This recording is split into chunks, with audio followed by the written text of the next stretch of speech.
Today I'm working on a Grand Design Imagine 17 MKE, and what I'm going to be doing is installing some SafetyStrut RV bumper supports for the owner of this. Now, they've already installed a 2-inch receiver on the back of this for a bike rack, but they want to make sure that the bumper is going to be secure. So we're going to be installing these SafetyStruts on the bumper. Now, the way that these come, they're designed to use some self-tapping screws, but we're going to be welding them on for some added security. We don't want anything going anywhere, so that's the route that we're going to take with these.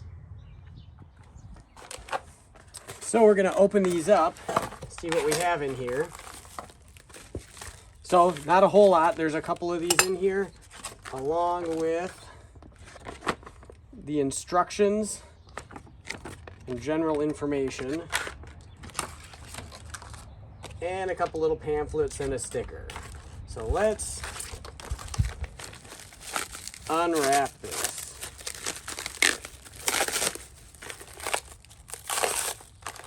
So here are some bolts and some of the self-tapping screws. There's one bracket.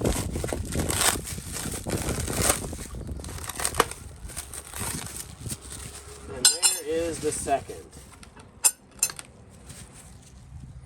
So if you look at the instructions, there's several variations. There's a compact mount where you can actually break this off and move it to this side if you need this to be further back. In this case, this is going to work out fine. So right here is how we're going to position this. And you can see they've already braced this with some angle. So we're going to be sitting over the top of this here. So I'm going to put a spacer plate in here to fill in this gap so that I can weld all that straight to this piece of frame here. This isn't the real frame rails. The long sills are up here, but this chunk of frame that the bumper goes to is where we're going to be putting these braces. So I'm going to mark everything up here so I can take a flap disc to it and clean the paint off.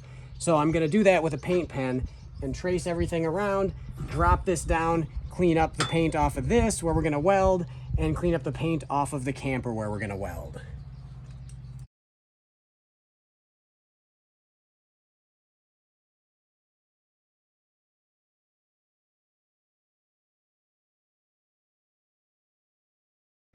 So I've got a spacer, some 1/4-inch plate tucked right behind here. I've got it clamped on, and I've pushed this all the way forward. So I've got it tight along the bumper there, tight along the bumper on the bottom, and then there is a little bit of a gap right there, which is okay. I primarily want the rest of this to be welded in good. And yeah, that's so you can't really position it bad, because when you weld it on, everything's going to get locked into place. But that's how I've chosen to position this. So I'm going to go grab the welder and get this thing burned in.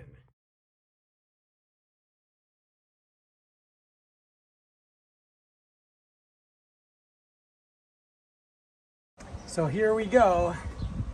I ran a bead down both sides there. Ran a couple beads back here because I put the spacer in. This was sort of a breakaway piece, so I welded that in good to the bumper, but since it is kind of breakaway, there wasn't much holding it here, so I welded that in. So now it looks kind of a little nasty because it's just dirty and not cleaned up. So I'm gonna clean everything up good, let it cool down, and hit it with some paint. Here is the finished product. It turned out looking pretty good. Now, I don't know if anyone's actually having trouble with these bumpers tearing off or anything, but a little bit of added strength certainly isn't a bad thing if you plan on hauling a couple bikes back here. So the one thing that's for sure is that this bumper will not be coming off of this thing, or at least that particular mounting point won't be the weak link. So I'll put a link in the description on the parts.